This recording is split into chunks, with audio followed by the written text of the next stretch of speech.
사람들마다 자신이 좋아하는 장소, 공간이 있습니다.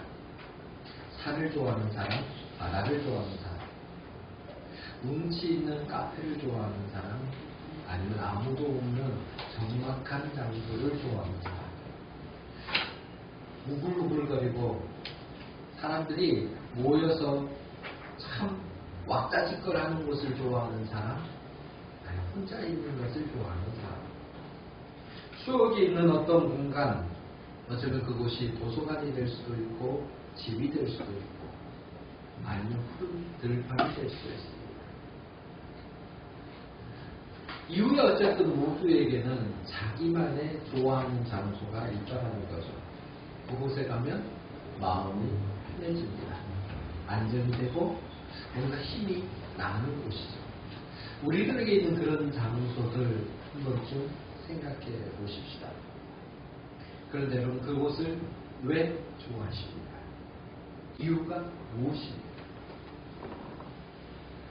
어미새가 알을 낳기 위해 둥지를 틀고 있습니다.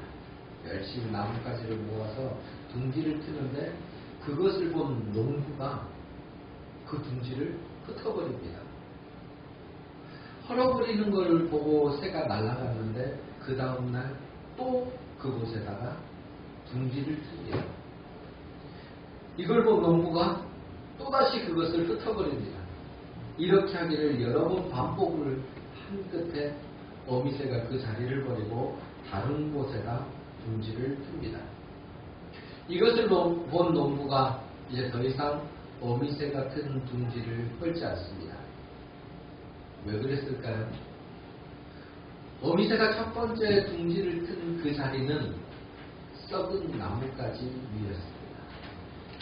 그래서 그곳에다가 둥지를 틀면 어느 순간 이 알을 낳고 그들이 거쳐하다가 뚝 끊어지면 어느 순간 그 둥지 자체는 망가져버리게 되는 거죠. 그런데 두 번째 새로운 장소에다가 둥지를 튼 곳은 튼튼한 나무가지였기 때문입니다.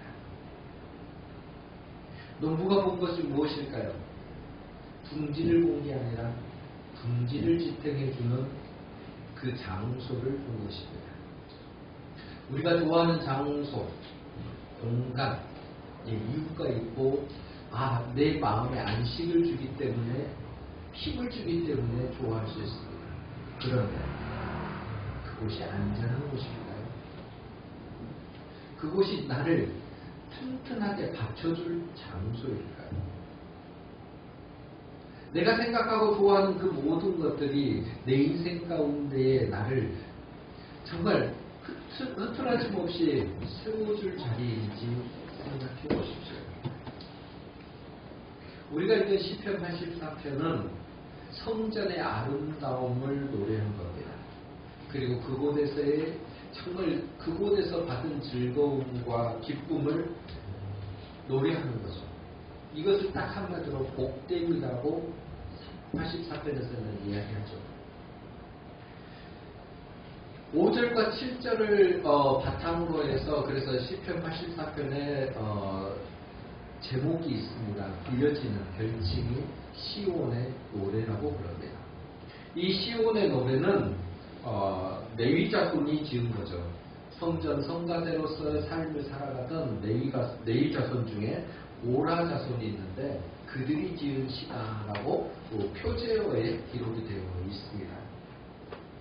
그런데 이 고라 자손의 시인이 이 시를 지으면서 복 있는 사람, 그 사람이 어떤 사람이다 라고 설명을 하나 해준 거죠. 복 있는 사람은 이런 사람이 복이 있습니다. 그게 5절에 있는 말씀입니다. 5절 말씀에 보면 이렇게 되어 있죠. 주께 힘을 얻고 그 마음에 시온의 대로가 있는 자는 복이 있나이다. 그러니까 그 마음에 시온의 대로가 있는 자, 시온의 대로가 있는 사람이 복이 있습니다 라고 이야기를 하고 있다는 거죠. 이 시온의 대로가 무엇일까요? 이 길은 어떤 길입니까? 하나님께로 향하는 길이고 하나님께로 나가는 길입니다. 이 길은 우리가 먼저 닦아놓은 게 아니라 하나님께서 먼저 닦아놓으신 길이고 우리를 향해 두 팔 벌려서 먼저 닦아놓으신 그분께서 빨리 오라고 우리를 환영해 주시는 길이십니다. 하나님께서는 이것을 이스라엘 백성에게 먼저 보여주셨고 오늘을 살고 있는 우리에게도 말씀하고 있는 내용입니다. 시온의 대로로 가기 위해 이스라엘 백성들은 만 20세 이상 된 사람들은 1년에 반드시 3차례 예루살렘 성전에 올라가야 했습니다. 예루살렘 성전에 올라가 하나님께 예배를 드리고 하나님이 기뻐하시는 그 일들을 감당해야 했습니다. 무교절과 77절과 정막절 이 3번의 절기 가운데 하나님 앞으로 나아가 자신들의 삶을 이제 마음껏 드러내고 하나님의 도우심을 구하는 거죠. 근데 여러분 이게 1년에 3차례 예루살렘 성전에 올라오는 것이 쉬운 일은 아니라는 걸 아셔야 합니다. 일상의 생업이 있습니다. 물론 예루살렘 성에 살거나 그 근처에 사는 사람은 이동 거리가 짧기 때문에 괜찮겠지만 저기 북방에 다니거나 아니면 남방의 브엘세바에 사는 사람들은 먼 거리를 내려와야 되는데 생업을 닫아놓고 와야 됩니다.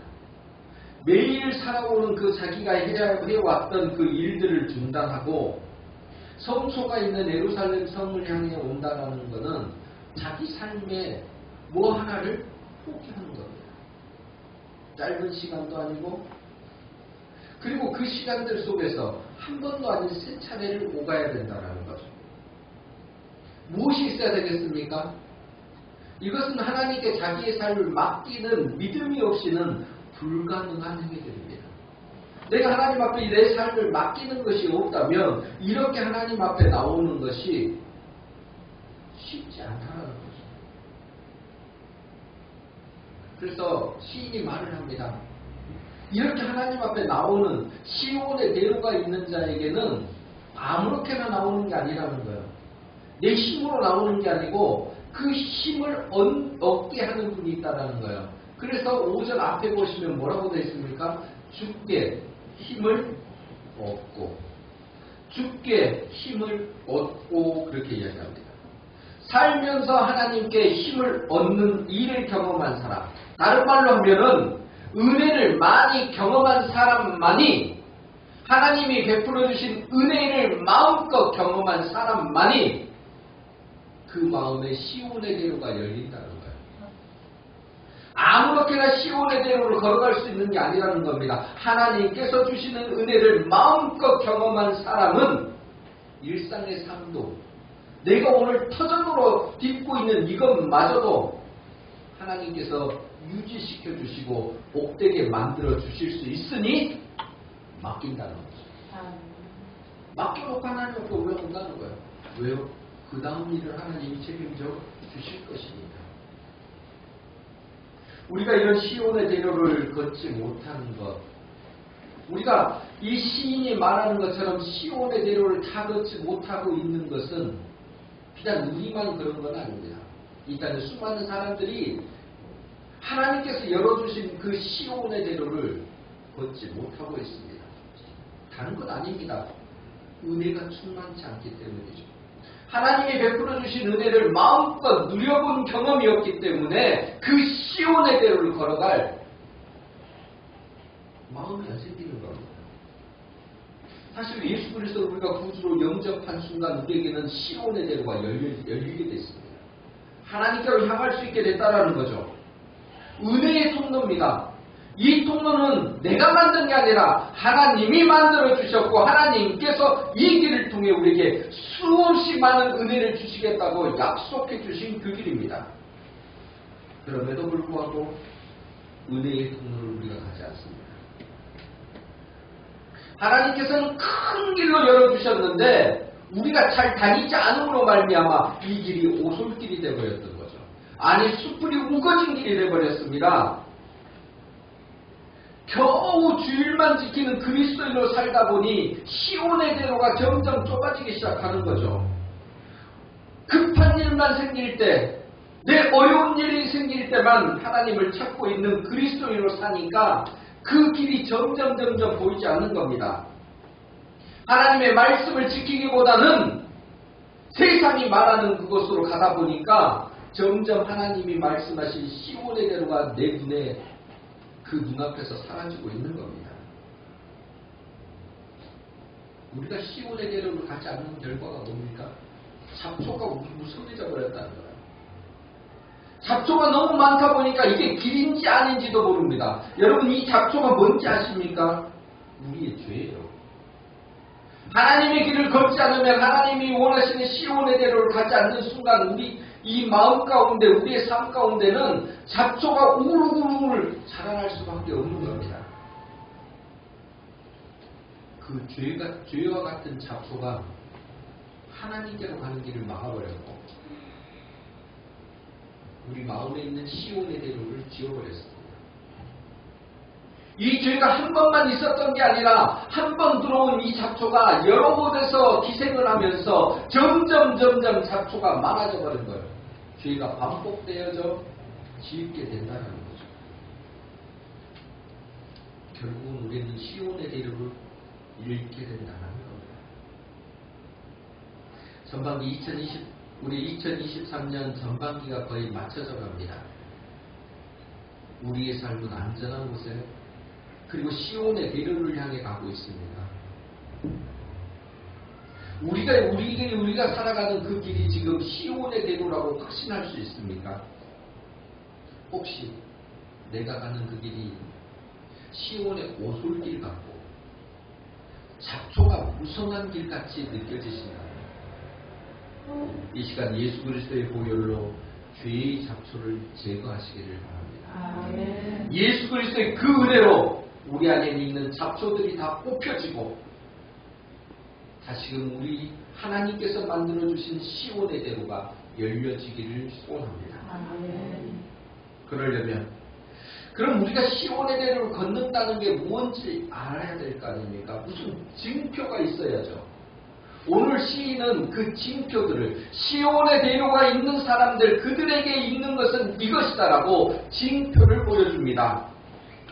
첫 번째 시온의 대로에는 사모함과 눈물이 있음을 말하고 있습니다. 시온의 대로에는 사모함과 눈물이 있습니다. 1절과 2절 말씀 보십시다. 만군의 여호와여 주의 장막이 어찌 그리 사랑스러운지요. 내 영혼이 여호와의 궁정을 사모하며 쇠약함이여 내 마음과 육체가 살아계신 하나님께 부르짖나이다. 시인이 지금 주의 장막을 사모한다라고 그럽니다. 그런데 이 사모함이 어느 정도입니까? 너무 지나친 거예요. 병이 날 때, 몸이 상해서 병이 날 정도로 이 사모한다라고 이야기합니다. 84편에서 나오는 주의 장막, 여호와의 궁정, 이것은 예루살렘 성전을 가리키는 말입니다. 이스라엘 백성이 그러니까 예루살렘 성전을 대하는 그 마음은 사실 지금 이 시대 우리가 예배당을 대하는 마음과는 조금 다릅니다. 우리가 예배당을 사랑합니다만은 이스라엘 백성들이 예루살렘 성전을 사랑하는 것과 우리가 예배당을 사랑하는 것은 조금 차이가 있죠.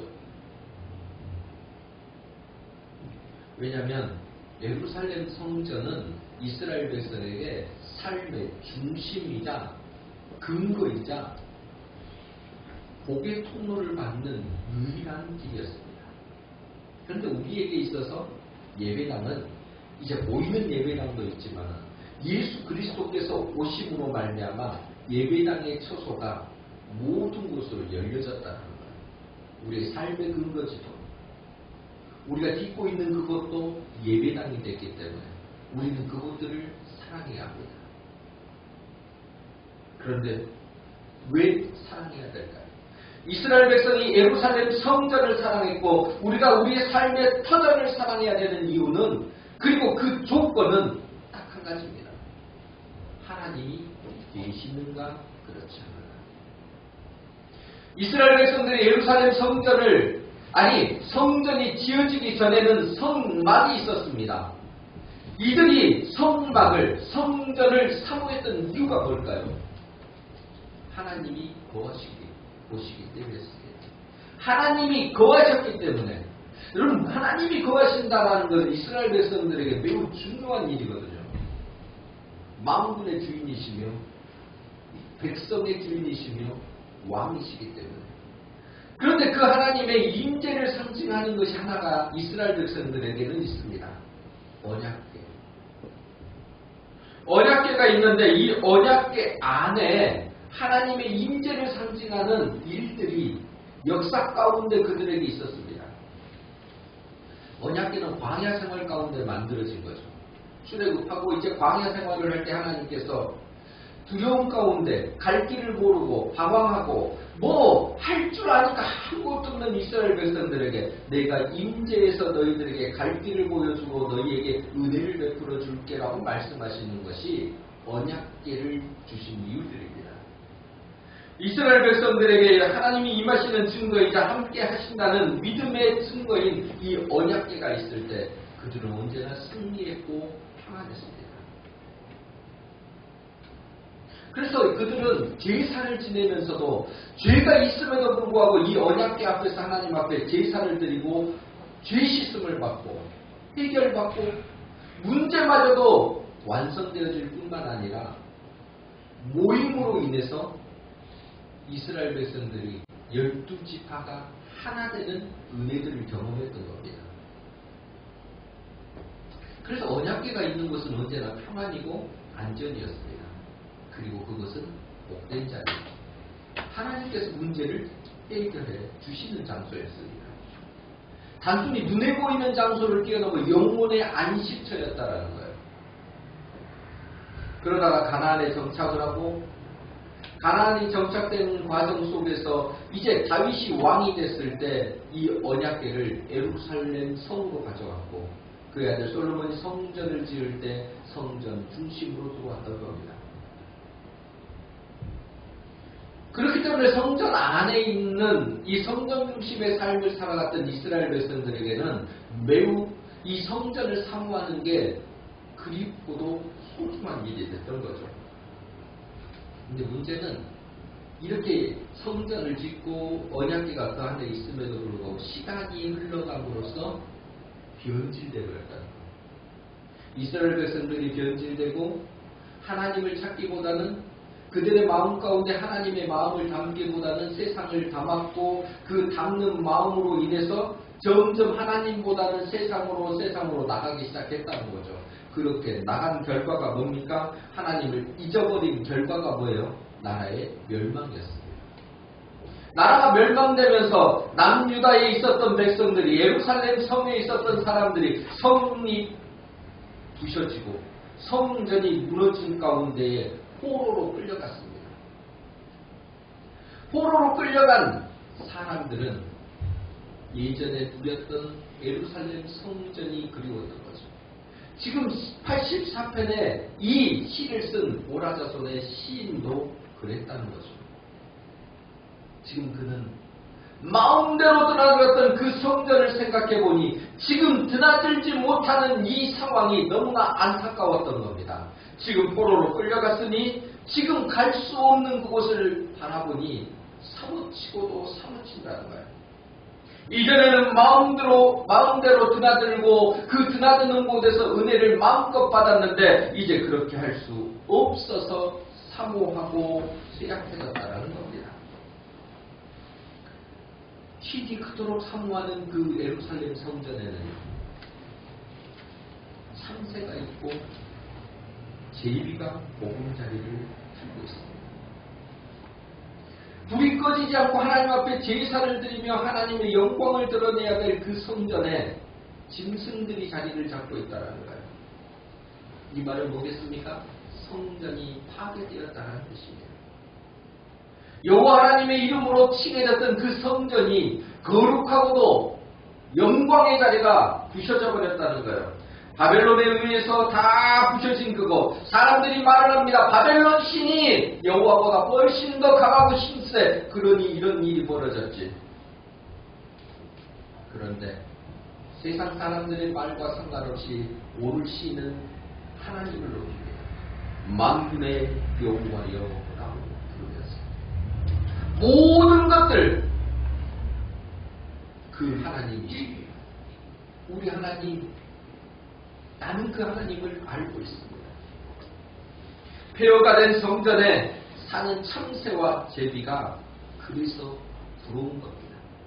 내가 갈 수 없는 그곳에 그래도 하나님의 영광이 깃들어 있는 그 자리에 머물러 있는 참새와 제비가 나는 부럽다는 거예요.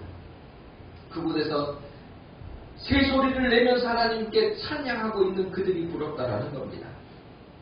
그들이 복된 거라는 거죠. 맞습니다. 자리가 중요한 게 아니에요. 어느 환경이 중요한 게 아닙니다. 하나님이 계시면 그곳은 복된 자리입니다. 하나님이 계시는 곳에 있는 모든 만물은 복된 자들입니다. 사람이든 짐승이든 상관없습니다. 그들은 그곳에서 자신들에게 베풀어 주신 은혜를 가지고 하나님을 마음껏 찬양할 것이기 때문입니다. 4절 말씀에 보면 이렇게 되어 있습니다. 주의 집에 사는 자들은 복이 있나니 그들이 항상 주를 찬송하리라. 주의 집에 사는 자, 그들이 복이 있다라는 거예요. 그들은 항상 주를 찬송할 것이니까요. 여러분, 찬송할 수 있는 은혜가 우리에게 있을 때 마음껏 찬양하십시오. 그게 복되니까요. 우리가 삶을 살아가면서 깨닫는 거 하나 있지 않습니까? 지나간 후에 깨닫는 게 있습니다. 그때 알았으면 좋았을 것을. 그때 했으면 좋았을 것을. 그때가 좋았다는 거죠. 그때가 행복했다는 거예요. 그 사람이 소중함을 이제 알게 됐다는 거죠. 지나고 깨닫는 건 승리라고 그럽니다. 건강을 잃고 나서 건강할 때 지킬 걸. 사랑하는 사람이 떠난 후에 그 사람 떠나기 전에 붙잡을 걸. 부모가 떠난 후에 부모의 감사함을 깨닫습니다. 우리가 예배당에서 드리는 예배도 그러지 않습니까? 코로나19 때문에 예배당에서 모일 수 없어가지고 집에서 각자 흩어진 자리에서 예배를 드릴 때 예배당에서 그때 예배 드리는 게 참 좋았는데, 그런데 지금은 어떻습니까?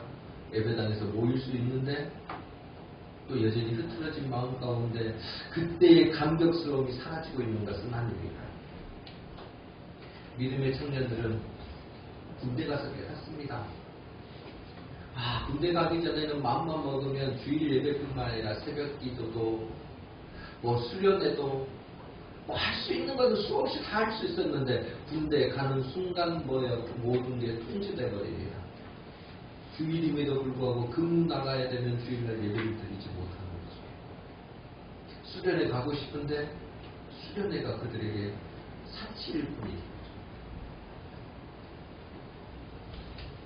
믿음 있는 우리 자녀들이 지금 아마 그리워할 겁니다. 내 마음껏 드릴 수 있었던 예배와 은혜의 자리가 그립습니다 라고 말하는 거죠. 여성들은 자녀를 출산하고 상조리할 때 이걸 아마 많이 느낍니다. 마음껏 찬양하고 기도할 수 있는 것이 얼마나 소중한 것인지를 자녀를 출산하고 나서 양육할 때 그 기간에 경험한 거죠. 아이를 낳고 상조리 하는데 한두 달인데 그 기간 동안 예배당에 가지 못하는 것이 또 그렇게 그립습니다. 아니, 예배당에 왔는데 아이와 함께 왔더니 본당에 들어가지 못하고 유아실에서 예배 드리는데 이게 지금 예배를 드리는 건지 아이를 돌보는 건지도 모르는 상황 가운데 느끼는 게 하나 있죠. 두 손 들고 자유롭게 찬양하고 기도할 수 있었던 것이 얼마나 복되었던 건지, 그때가 좋았어. 언제 이때가 다시 올까? 그리워한다는 거죠.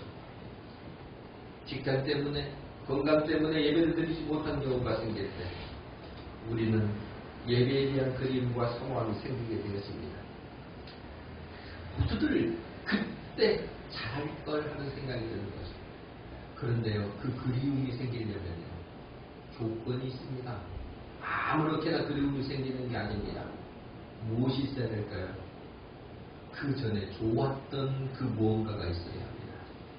그리움을, 추억을 소환할 만한 뭔가 경험이 있어야 그게 가능한 거죠. 여러분, 뭔가 그리움과 사모함이 있으려면 이전에 경험한 무엇이 있어야 되는데, 시인은 말합니다. 성전에서 받았던 은혜였습니다. 성전 안에서 누렸던 놀라운 은혜가, 그 은혜가 너무나 크고 놀라워서 좋았기 때문에 나는 성전을 사모합니다. 내 몸이 쇠약해질 정도로. 지금 우리에게 이런 그리움과 은혜가 있습니다. 이런 사모함과 은혜가 있습니다. 가고 싶어도 갈 수 없어 하나님께 부르짖고 있는 시인의 심정이 느껴지고 계십니까? 시인은 누리지 못하지만 우리는 지금 마음껏 누리고 있습니다. 시인은 예루살렘 성전에 갈 수 없는 상황에 있지만 우리는 예배당에 또 우리의 삶의 자리에서 하나님을 마음껏 찬양하고 부를 수 있는 환경이 주어지고 있습니다. 그래서 우리는 오늘 이 예배당에 앉아 있는 거고요. 하나님의 말씀을 듣고 있는 겁니다. 내 마음을 다한 찬양도 삶에서 베풀어 주신 그 수많은 은혜들에 대해서 감사도 할 수 있습니다. 은혜를 고백할 수 있다는 거죠. 그런데 그럼에도 불구하고 별다른 감동이 없다면, 내 입술에서 감사가 고백되고 있지 않다면 이것은 문제입니다. 시온의 대륙을 걷지 않고 있다라는 증거이기 때문입니다. 내 마음 가운데 병든이 있다는 거고, 내 마음 가운데 잡초가 지금 우글우글거리고 있다는 겁니다.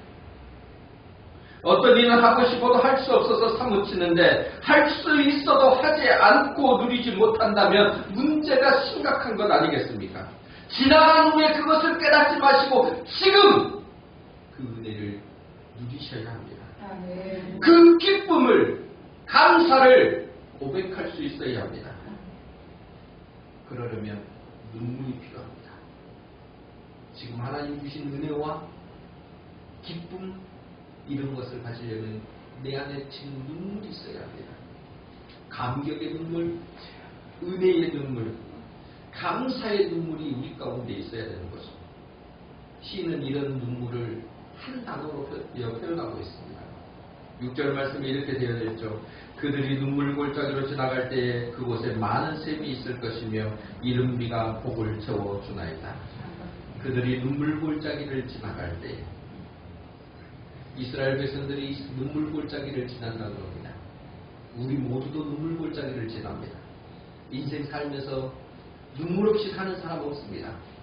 내 삶이 슬퍼서 울기도 하고 억울해서 울기도 하고 이렇게 살고 있는 내가 서러워서 울기도 합니다. 내 받은 상처가 있어서 웁니다. 두려워서 울고 무서워서 웁니다.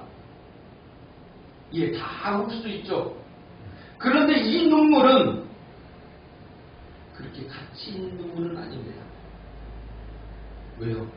역사를 이루지 못하기 때문에. 뭔가 마음에 시원함은 있을지 모르지만 그 다음 그것으로 끝입니다.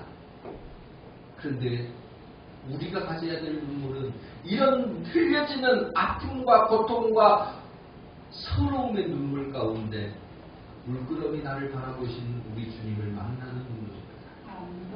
내가 흘리는 그 눈물 가운데 주님이 오셔서 말씀하십니다.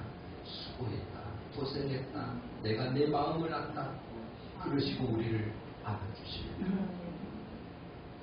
나를 물끄러미 바라보시며 안아주시는 그 주님이 너무나 감격스러워서, 너무나 감사해서, 너무너무 행복해서 흘리는 눈물이 있어야 합니다. 눈물 골짜기를 지날 때 이 눈물로 주님과 만남이 있을 때 우리는 새롭게 변화될 수 있습니다. 처음에는 속상해서, 아파서, 두려워서, 무서워서 울었는데 어느덧 안아주시는 주님 때문에 평안을 누리고, 안아주시는 주님 때문에 기쁨을 누리고, 안아주시는 주님 때문에 힘을 내는 눈물로 바뀌고 있다는 겁니다.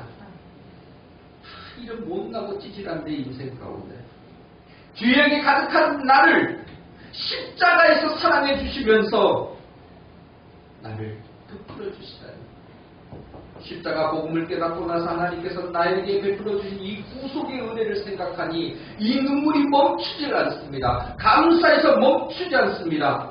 아니 부끄러운 눈물이 흘려지는데 주님이 괜찮아 부끄럽지 않다라고 십자가 은혜로 닦아주십니다. 보혈의 은혜로 용서해 주십니다. 그때 고백하죠. 아, 내가 진짜 죄인이다. 그런데 주님이 너 그렇게 죄인인데 이제 죄인이라 나 부르지 않아. 너는 내 아들이고 딸이다.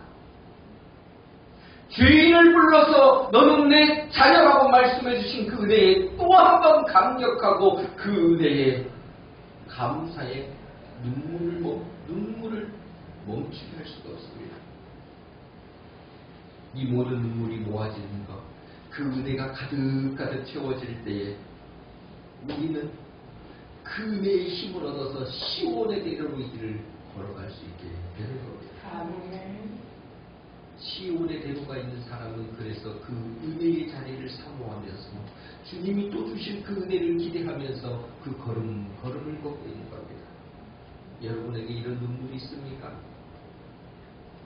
감격하고 감사하고 평안을 얻는 주님이 주시는 눈물이 우리 가운데 있는지를 기억해 보시고 내가 그 은혜를 사모하고 그 은혜 속에서 시온의 대로를 걷는 우리 모두가 되기를 주의 이름으로 간절히 부탁드립니다. 아멘. 한 가지 더, 시온의 대로를 걷는 그 자리에는 복된 샘물이 있습니다. 시온의 대로에는 복된 샘물이 있다는 것은 6절과 7절 말씀입니다. 그들이 눈물골짜기로 지나갈 때에 그곳에 많은 샘이 있을 것이며 이른 비가 복을 채워주나이다. 그들은 힘을 얻고 더 얻어 나아가 시온에서 하나님 앞에 각기 나타나리라. 앞에서 말씀드렸지만 시인은 지금 바벨론 포로로 끌려가 있습니다. 그러나 그의 마음은 포로의 삶을 살고 있지만 시온으로 향하는 대로의 마음을 늘 갖고 있는 거죠. 어쩌면 파괴된 예루살렘 성전을 보면서도 파괴되기 전에 그 아름다웠던 성전을 생각하고 있는 겁니다. 아니 우리의 죄 때문에 파괴된 그 예루살렘 성전을 생각하면서 통회하는 마음으로 눈물을 흘리고 있습니다. 그런데 포로의 상황이 얼마나 힘들겠습니까? 시온의 대로가 있긴 있지만 눈물골짜기를 지난다고 표현하듯이 정말 고된 인생입니다. 나라를 잃은 백성의 모습이 얼마나 비참합니다. 이 눈물골짜기가 언제 끝날지 모르겠습니다. 정말 너무 힘겹게 지나가고 있습니다. 포기하고 싶은 거죠. 이제 그만하고 싶습니다. 그런데 이때 놀랍게 시인의 눈앞에 펼쳐진 게 있습니다. 내가 눈물골짜기를 지나고 있을 때 하나님께서 보여준 사건이 하나가 있다는 거예요. 그게 뭡니까? 그곳에 많은 샘이 있을 것이며 그곳에 많은 샘이 있다라는 거예요. 눈물골짜기를 통과할 때 하나님께서 우리에게 우리 입이 떡 벌어지도록 은혜를 준비하고 계신다는 말씀입니다. 그 은혜로 힘을 얻어서 우리가 시온의 대로를 걸을 수 있도록 하나님께서는 은혜를 미리 준비하고 계신다는 거예요. 출애굽기 15장을 보면 이스라엘 백성들이 이제 애굽을 탈출하고 이제 홍해 사건을 건넌 이후로 이제 광야길을 걷기 시작합니다. 그런데 문제가 심각하게 나타난 거예요. 마실 물이 없습니다. 사흘길을 갔는데도 물을 발견하지 못합니다. 광야에서 물을 발견하지 못한다는 게 뭐겠습니까? 눈물골짜기를 지나는 것과 똑같은 거죠. 괴롭고 힘든 일이 됩니다. 너무너무 힘이 드는 거예요. 모세를 원망까지 합니다. 그런데 하나님께서 그들을 이끄십니다. 엘림이라는 지역으로 여호와께서 이끌어가십니다. 출애굽기 15장 27절 말씀입니다. 그들이 엘림에 이르니 거기에 물샘 12둘과 종려나무 70그루가 있는지라 거기서 그들이 그 물 곁에 장막을 칩니다. 하나님이 이끄시는 그곳에 갔더니 그곳이 엘림이었는데 엘림에서 보니 물샘 12둘과 종려나무 70그루가 있는 거예요. 물을 찾지 못해서 기진맥진한 그들에게 이 엘림의 물샘은 복되고도 복된 물들이었을 겁니다. 거기만 있는 게 아니죠. 종려나무 70그루를 주셔서 쉴만한 그늘을 만들어 주신 겁니다. 얼마나 평안하고 위로와 힘이 됐겠습니까? 하나님이 이끄시는 그 길을 갔더니 이런 선물이 제공되고 있다는 거예요. 하나님은 우리의 눈물을 외면하지 않으시는 분이십니다. 우리의 아픔을 모른 척하지 않으신다는 거예요. 우리가 눈물 골짜기에서 흘리는 그 모든 것들을 하나님은 아시고 그 위에 새로운 일들을 준비하십니다. 내가 해결하지 못해서 눈물만 흘리는 삶에서 하나님의 일하시는 역사, 복된 샘물을 경험하게 된다면 우리의 삶은 어떻게 되겠습니까? 지치고 찢긴 마음을 가지고 살았었는데 그 마음 가운데 그 몸 위에 하나님이 보여주시는 이 물샘의 역사가 종려 나무가지의 그 은혜가 우리에게 베풀어진다면 우리의 삶은 어떻게 바뀌겠습니까? 한없는 위로와 힘이 되지 않겠습니까? 시온의 대로에 있는 사람들에게 하나님이 베풀어 주시는 은혜가 이런 것입니다. 하나님은 이런 것을 준비해주고 계신 거예요. 그런데 이게 끝이 아니고 하나님께서 우리가 기대하는 것보다 훨씬 더 큰 일, 은혜를 준비해 주십니다. 맞아, 하나님은 이런 은혜를 주시지. 우리 하나님은 이런 분이셔. 많은 샘물을 준비해 주셨지. 감사합니다. 그런데 하나님은 그것에서 멈추지 않습니다. 그 위에 이름비를 부어주시는 거죠. 눈물 몰짝에서 찾은 샘물 위에 이름비가 내린다는 게 무슨 의미일까요? 여러분, 샘물을 찾았습니다. 그런데 많은 수의 사람들이 샘물을 퍼마셨습니다. 그러면 고갈되지 않겠습니까? 있는 그대로의 그것은 고갈될 뿐입니다. 그런데 그 위에 이름비가 내리기 시작해요. 채워지고 또 채워집니다. 써도 부족함이 없는 것으로 하나님은 만드신다는 거예요. 샘물을 주셨는데 샘물에 이름비까지 주셔서 차고 넘치는 은혜로 우리를 부어주신 겁니다. 우리에게도 샘물과 같은 은혜가 있습니다. 그런데 그것은 지나온 은혜라는 거예요. 지나온 은혜로 오늘을 살 수는 없습니다. 지나온 은혜로 오늘을 버티는 것은 어리석은 사람의 모습이라는 거예요. 지나온 은혜에 위해 오늘의 은혜를 사모할 수 있는 사람이 되어야 합니다. 지나온 샘물 가지고 나는 이것이면 만족한다라고 사는 사람은 미련하기 짝이 없는 사람입니다. 오늘의 은혜를 주시기로 작정하셨는데, 아니 내가 이런 이름비를 내가 만들어 줄 거라고 말씀하셨는데 그 이름비를 생각도 못하고 있다면 얼마나 손해나는 인생이겠습니까? 눈물 골짜기의 시간을 견디면서 시온의 대로를 따라가면서 우리가 바라봐야 될 것은 하나님이 오늘 주실 은혜입니다. 오늘 내게 주실 그 은혜를 사모하면서 하나님 샘물 위에 이름비까지도 넉넉히 베풀어 주십시오.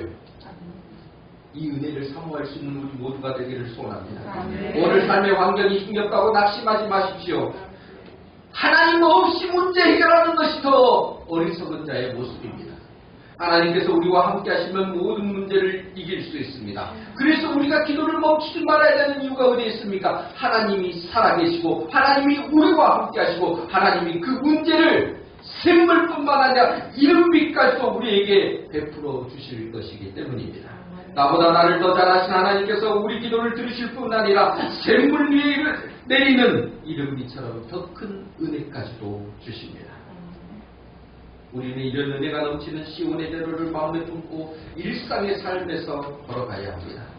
그 은혜가 누적되고 쌓여서 갈 때 우리도 시인과 같은 고백을 할 수 있게 되게 놀라운 고백입니다. 10절입니다. 주의 궁정에서의 한 날이 다른 곳에서의 첫날보다 나은즉 악인의 장막에 사는 것보다 내 하나님의 성전 문지기로 있는 것이 좋사오니. 시인은 아마도 바벨론에 갔을 때 바벨론에 있는 그 화려한 그 왕궁을 보았을 것입니다. 아니 바벨론에 사는 수많은 부잣집들의 집들을 봤을지도 모릅니다.